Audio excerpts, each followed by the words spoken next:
Working Cows Podcast, Episode 33. Welcome to the podcast that gives producers a platform to discuss and share paradigm-challenging practices. Practices that have increased the effectiveness of their operation and the joy that their families have received from this lifestyle.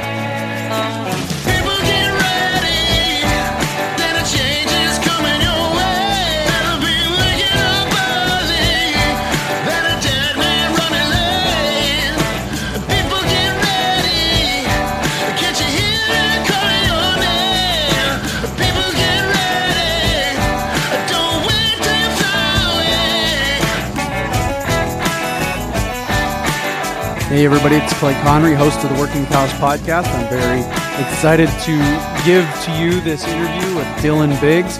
He is a stockmanship expert from up near Coronation, Alberta, Canada, and he's got a great way of communicating his style of stockmanship and what he's talking about when it comes to good stockmanship. So please enjoy this episode with Dylan Biggs, and I look forward to future episodes with him on some of the other topics that are raised during this interview. Dylan, thanks for joining me today on the Working Cows Podcast. It's a pleasure to have you on. I'd like to give you an opportunity to share a little bit about your operation and kind of what you've got going on up there in Alberta. Oh, very good. Thank you for having me, Clay. Yeah, my dad came up into this country in 56, I guess, and it's east central Alberta, so we're closer to Saskatchewan. We're in the sort of semi-arid northern fescue grasslands. Traditionally, we were a cow-calf yearling stocker operation, and through the years, we've evolved to where now we're pretty well marketing all our own grass-finished beef off this place direct to the consumer, and we do our own slaughter and our own value-added processing. Challenge in this country, of course, is winter feed and 11 inches of total annual precipitation. That's sort of, we get the cold, we get the wind, and we get the dry, so it can be challenging. So most of this country is native grassland, a little bit of cultivated ground, running basically Angus cows, been trying to select for cattle that know how to take care of themselves and don't require a lot of inputs, and that cattle that will finish in a decent time. Some of the things that, when I took over this place for my dad in the mid-'80s, one of the things that I had good fortune to was to run into Ray Hunt, and did a number of colt starting clinics with Ray, and got the idea that there might be a different way we could approach handling our livestock. It was a fairly traditional approach to handling stock here, and then in about 4 or 5 years after running into Ray Hunt, I had the good fortune with a friend of mine from Alberta, Don Halliday. We were down in Albuquerque, New Mexico, at a holistic management annual general meeting, and we ran into Bud Williams, and as a result of talking to him down there, we had Bud come up into Alberta, and he did a tour of 6 ranches, and he spent 3 days in our place, and that really gelled a lot of concepts regarding stockmanship that allowed us to really up our game when it came to handling our cattle in a way that was not near as much of a fight, and things became a lot more manageable. And so we're just carrying on with a lot of those principles, trying to fit in with Mother Nature and trying to do the best we can of improving the land and trying to make this operation sustainable. Yeah, very good. Appreciate that. What I want to back up just a second, and just because of my own curiosity, was the value-added beef and the finishing your own animals and distributing and marketing your own beef, was that more of an economics decision that you've got to figure out a way to get paid more per pound because the margins were too tight on the traditional way of raising them? What was that related to? There's a couple big factors there, but definitely took some holistic management courses in the mid-'80s from Alan Savory and Roland Cruz, and I just remember that one financial segment that I took we were talking sunlight to solar dollar, and just the whole notion of, taking a product right off the land to the consumer definitely appealed to me and seemed to make the most sense. But ultimately, you're right. What we've found is that, because one of the big emphases, of course, is control and input costs. As anybody who's tried to eke out margin in a cow-calf enterprise or a livestock enterprise, you're always trying to cut costs. And the reality is you can only cut costs so much. And we just thought that we would really like to transition from being price takers to price setters, so we had some control on the revenue side of the balance sheet, and not that the room for adding value is unlimited on that side either. You're still influenced, of course, by other competing market factors, but given us that control, that was certainly the biggest motivating factor to stick with it for as long as we have, because we've been direct marketing our own product. We started in 1995. So very cool. So what is traditional stockmanship to you? When you mentioned earlier? That's a great question. This, I guess for me, when I think of traditional stockmanship, my dad had spent time in Arizona. He'd spent time on some western ranches. He didn't grow up with cattle. My mom, on the other side, on my mom's side of the family, they grew up. My grandpa homesteaded in the early 1900s, not far from our home place here, and he spent his entire life with cattle. And it's funny that most people who have cattle now, or who have multi-generational sort of operations, grew up helping their parents and their grandparents work stock. And after 25 years now, or 23 years, I guess, of going around the country, across Canada and down in the States and working with producers, from small operations to large operations, it's my experience as a kid was basically the same experience that virtually everyone shares with me, and it's one where things usually start out fairly smoothly, but the time we get the cattle corralled and up in the corral, the pressure's building, and if you ask any, I always open up my livestock handling seminars just talking about childhood experiences and helping parents, and I always ask, did anyone ever get yelled at? And virtually everyone chuckles and puts their hands up, and then I ask, are any of you still doing the yelling? And and everyone chuckles and laughs about that, but we start getting open about just some of the stresses that and challenges and frustrations that occur in a family situation when we're working stock, and how why is it that it's so common that we end up using noise, we end up waving our arms, we end up in very frustrating situations, and no one intends to step out the door in the morning and plans to have these situations develop. But what is it about the way that people approach stock and handle stock that ends up making it, in the end, ends up with husbands and wives? And my mom, I remember her going back to the house in tears more than once, and kids getting yelled at, not because they're getting yelled at, but just because of the frustration and the challenges and the stresses of the situation, right? And so that's, traditional in the sense, I guess, is that I've found that it's a really common experience. And I think it's probably traditional in the sense that quite often what people resort to when they're handling stock and we end up having problems is we end up resorting to sort of the traditional, hardcore, put the chips down and we're going to start forcing this situation because this isn't going quite the way we want to. And then we start resorting to making noise and being more aggressive, right? And trying to make this thing work. And and there's all sorts of costs that come with that in the industry, and we could spend an hour talking about costs through the industry when things start to go sideways and the pressure starts to build, and we start using more force and more pressure to get the job done, so to speak.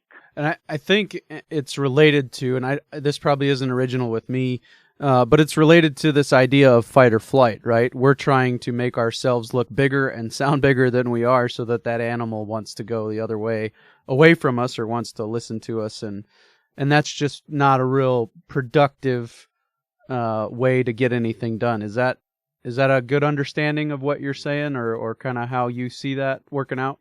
Yeah, I would. That's a good way to put it.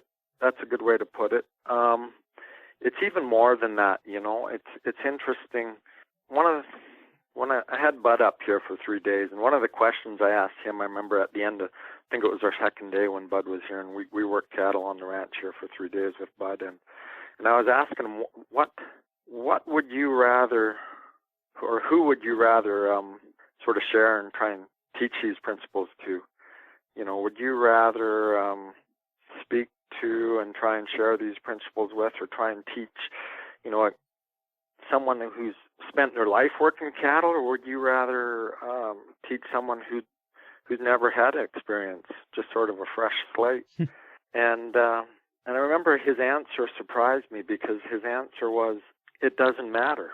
And I just sort of scratched my head, and probably 5 or 6 or 7 years later, after I started doing, it would have been 7 or 8 years later after I started doing my own clinics, I started to understand why he said that.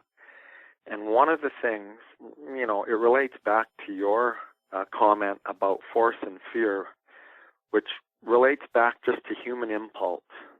Because when push comes to shove, we're out there, we want to get a job done. Your livelihood depends on, let's say it's the fall, let's say you got to get all these cows and calves in, let's say you're doing a traditional deal where the calves are going to be separated off, the cows are going to go on the trucks, and they're going to go to the sale barn, and you got trucks showing up at a certain time. Your livelihood depends on this. I mean, there's the clock is ticking, right? I mean, the trucks are going to show up at this time. The cows need to be in. The calves need to be separated. When push comes to shove, regardless of experience, and things start to get pressured, regardless of experience, human impulse takes over. And whether you've spent your life handling cattle or never handled cattle, people end up resorting to the same thing.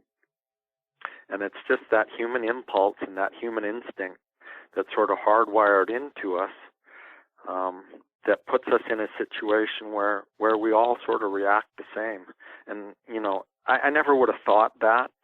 I never would have thought the experiences that I had on my grandpa's place, helping aunts and uncles and hired men work cattle when I was a kid, or helping my dad work cattle when I was a kid. You just, that's just the way it was. But you didn't, after traveling over all this time to all these places and to see that it's a common experience, you start to figure out what's the foundation of that? What is the cause of that?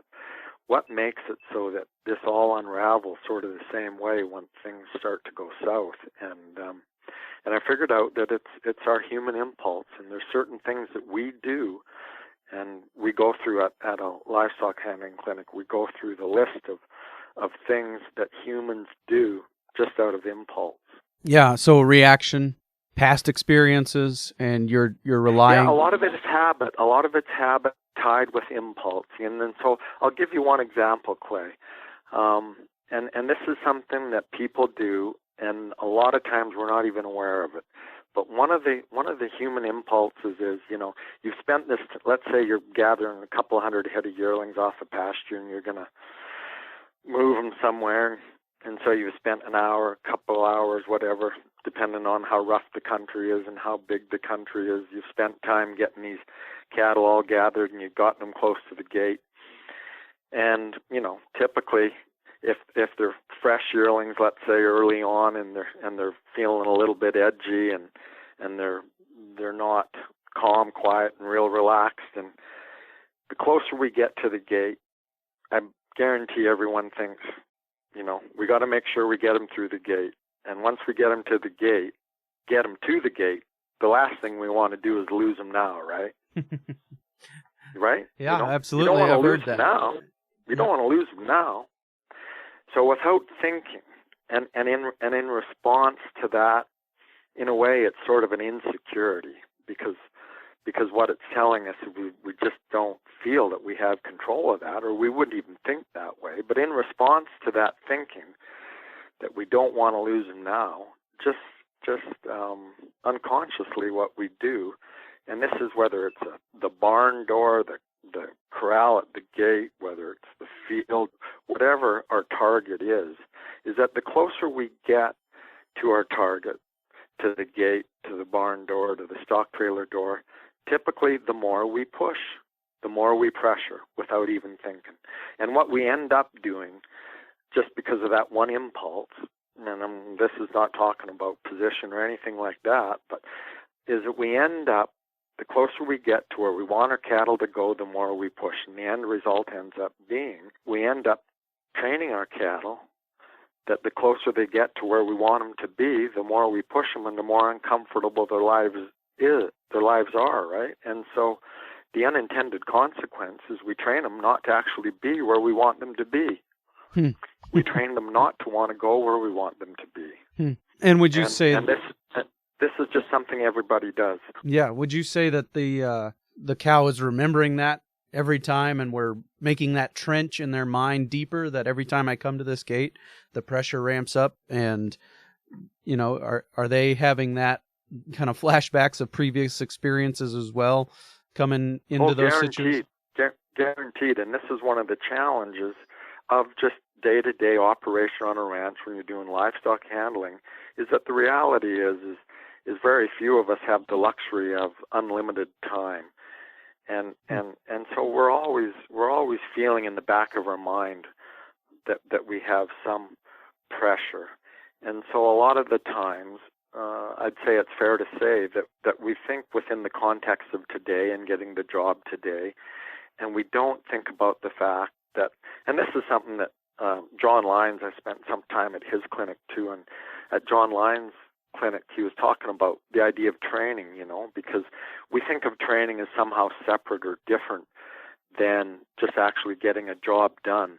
The reality is, anytime you're around an animal, you're working an animal, whether it's a horse, whether it's with your dog, whether it's with your cattle, the reality is you're training all the time. It doesn't matter whether we are aware of it or not, or in our mind we're thinking we're training, but we're always training. And so the end result is that in the process of getting a job done, we've done some training on those cows, and because of that instinct, because of that insecurity up close to that gate, we end up training those cows not to want to go. And there's no doubt that we can train our cattle not to want to go up to the corrals, not to want to go near that gate, not to want to go near that bridge, not to want to go near that railroad crossing, not to want to casually and calmly walk up to the stock trailer and get on the stock trailer.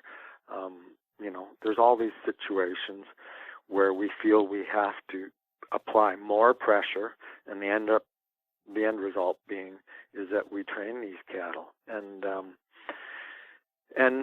like one of the things that Bud claimed was that if you have trouble getting your cows to go into the tub, the crowding tub, or whether you have trouble getting them go up into the squeeze, because a lot of the times you would attend one of these sessions and the question would be, well, why don't my cows want to, or why do I have trouble getting these cows to go up the chute to the squeeze?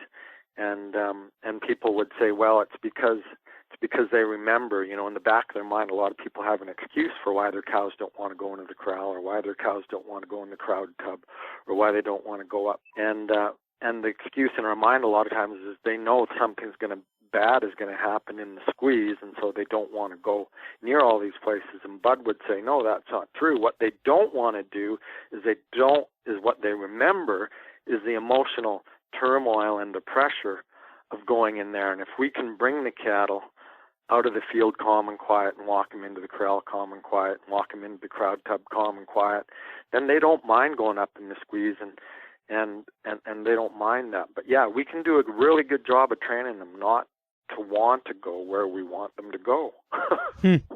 That's really good stuff. I appreciate that. A couple of things I'd like to just touch on, to go back and pick up on some things that you said earlier. Can we just touch on the costs to the industry? I think that like maybe the lowest cost to the industry is the cost of beefing up our facilities. Is that even one that makes it on your radar, as far as poor stockmanship means that we have to have more sturdy facilities, and that is a cost to the industry? But then beyond that certainly is a cost to the industry, and I mean, we live in a technological age, and I mean, it's always really appealing to think that we could make our stock handle a lot better, and we could make our lives easier if by simply making a purchase, right? And so it's a really sellable idea, and you don't have to do a lot of marketing, right? And the effectiveness of that, if we don't change our handling, if we don't change the state of mind that our cattle are in when they enter the facility, a lot of times new handling facilities, as much as we spend on them, because they can be very expensive, may or may not help. It's not that there are not better handling systems than others, or poorer handling systems, but I always use the analogy, I've been to a lot of places over the last 23, 24 years, and it's funny, if the cattle are in the right frame of mind and the cattle are calm and quiet and relaxed, it's amazing how poor a facility you can get the job done. And I've seen some of the best, most expensive engineered design facilities just not work worth a darn when the cattle are on the fight. But other costs to the industry include insurance costs, they include safety costs to people and cattle, they include shrink. Shrink is a huge one. The amount of shrink that a lot of these cattle are exposed to by the time they get to the corrals and on the truck, if you're shipping yearlings, if you're getting into excretory shrink, you're getting into tissue shrink because of sweating, and you got any tongues out, you got cattle drooling. We get into costs of dark cutters to the industry. We get into bruising costs. We get into one of the big ones, and one of the things that I remember is I was in Wyoming on a big ranch, and they were doing, relatively speaking, a big ranch, and they were doing training for their staff.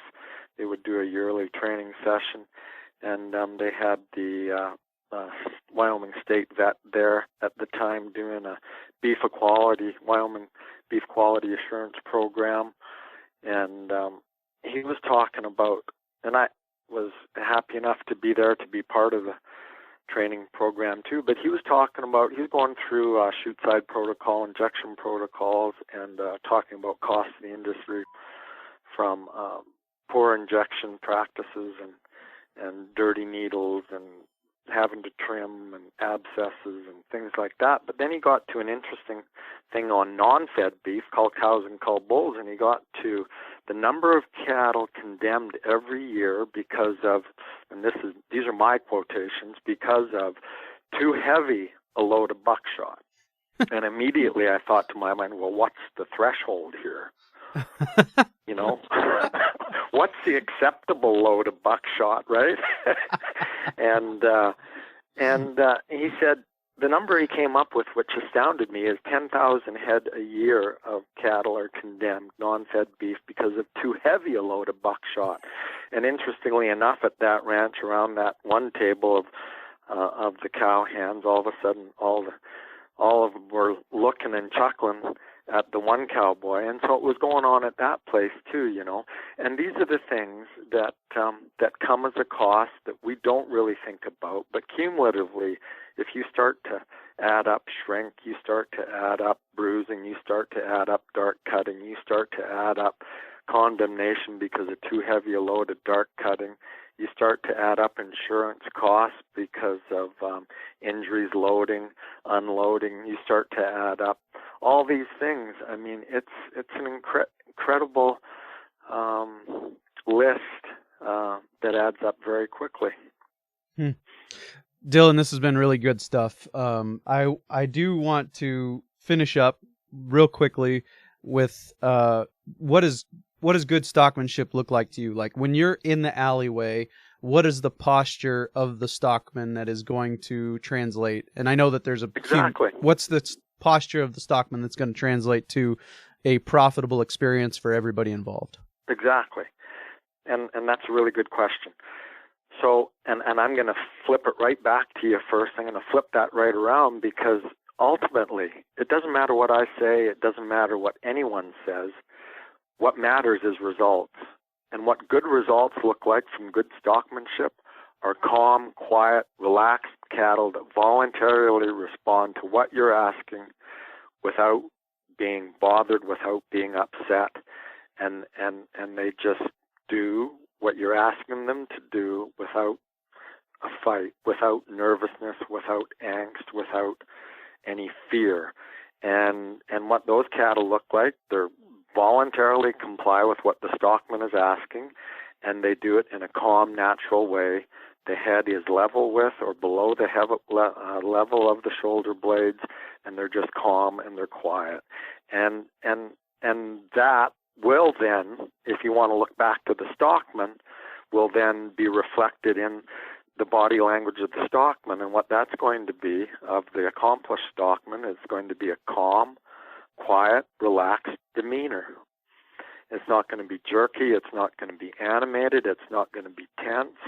It's going to be calm, quiet, and relaxed. And that all comes back to leadership.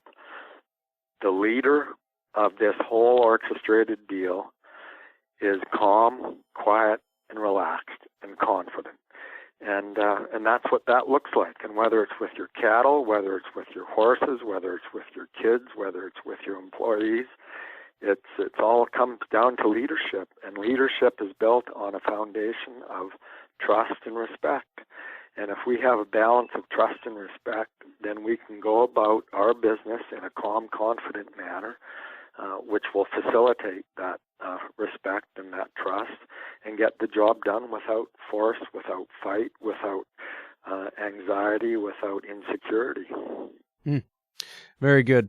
Dylan, I thank you for your time today. How can people keep up with you and check out what you're doing and see where you're going to be next? I'm probably not the best at keeping up on that kind of stuff. I tell you a little bit. I have a Stockmanship website, and I need to get that built back up and done. I spend some time sharing what we do on our TK Ranch Facebook page. That's also our marketing venue for our beef. I do share video clips on the TK Ranch Instagram feed, and I share a little bit. We use dogs a lot, so I share some dog stuff also on Twitter. That'd be at TK Ranch. Dog stuff, horse stuff, cattle stuff. It's all mixed together with our operation. But and then I'm going to start sharing more on my own personal Facebook page too, Dylan Biggs. There is some stuff on there. If people go back in archives and look at some pasture loading stuff, using my dogs too. We could spend a lot of time just talking about using dogs on stock too, because that's a large part of what we do. So cool. Well, I've got a half a dozen questions I haven't asked here yet, and I appreciate your time so much today. And we will maybe be able to connect again in the future and talk about some more of these other things like closed herds and no outside genetics and dogs and other things like that. So, certainly, there's a cornucopia here of material. Absolutely. Just barely scratched the surface here today, so I could talk for 2 days about the stock handling, which we usually do at the clinics. But I really appreciate you giving me an opportunity to share. Sure. Clay. Thank you. Yep, and all the links to all those things will be at workingcows.net/33. We'll put links to all the things that Dylan just mentioned. And Dylan, again, appreciate your time. It was excellent. Okay, very good. Thank you, Clay. Man, That was such a good time with Dylan. Just really enjoyed myself getting to sit down with him and talk a little bit, and I'm excited about future relationship with him and opportunities to talk a little bit more about some of the other things they're doing up there in Alberta with the direct marketing of grass-fed beef and the genetics program that they've been instituting for quite a while and some of those things. So really excited about that relationship with them. Coming up next week, I think I finally got that Kathy Voth interview nailed down. We recorded it, and it sounds pretty good, I think. We're going to be able to make that happen. So we're going to talk about turning your cows into weed eaters next week and just how much that can benefit your operation. So we will see you next week on the Working Cows Podcast. We invite you to visit workingcows.net to subscribe to the show via iTunes or Stitcher. You'll also find detailed show notes pages, resources from our guests, and the industry leaders who have influenced them. For more ideas on putting your cows to work for you in a more profitable way, tune in next week.